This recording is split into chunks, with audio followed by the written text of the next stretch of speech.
এরপরে প্রশ্ন হলো, আমি 5 ওয়াক্ত নামাজ পড়ি, আমি একাধিক মেয়েদের সাথে জেনা করে ফেলেছি, এখন আমার করণীয় কি? আমার কি ক্ষমা আছে? ভাইরা আমার, জেনার অপরাধ সম্পর্কে আল্লাহ রাব্বুল আলামিন কোরআনে কারিমে বলেছেন, যারা শিরক, জেনা এবং মানুষ হত্যার অপরাধগুলো করে ফেলে, বিশেষ করে জেনার কথা, এরপরে যদি সে তওবা করে, তওবা মানে কি?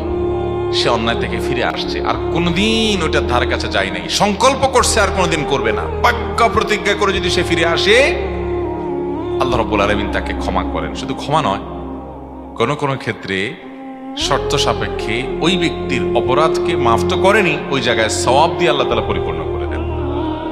আমাদের অনেক ভাই আছেন এ ব্যাপারে হেজিটেশনে ভোগেন, এ ব্যাপারে ডিপ্রেশনে ভোগেন যে আমি এত গুনাহ করছি, আল্লাহ আমাকে মাফ করবে। মনে রাখবেন, মানুষকে নিরাশ করা হলো শয়তানের বড় ধান্দা। সে আপনাকে নিরাশ করে ফেলবে। শয়তানের কাজ কি জানেন? বলবে যে আরে কোন মুখে আল্লাহর কাছে মাপ চাইবি?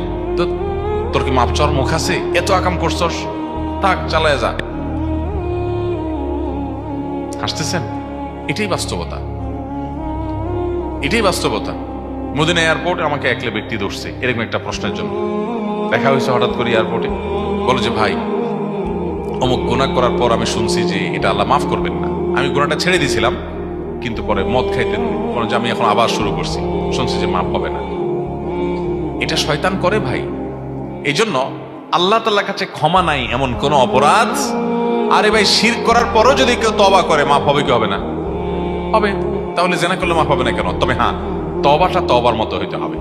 শুধু মুখে আস্তাগফিরুল্লাহ বললে হবে না, ওই অপরাধের রাস্তা থেকে চিরকালের জন্য বেরিয়ে আসতে হবে। ওর ধারে কাছে আর যাওয়া যাবে, আল্লাহ তাআলা অবশ্যই মাফ করবেন ইনশাআল্লাহ।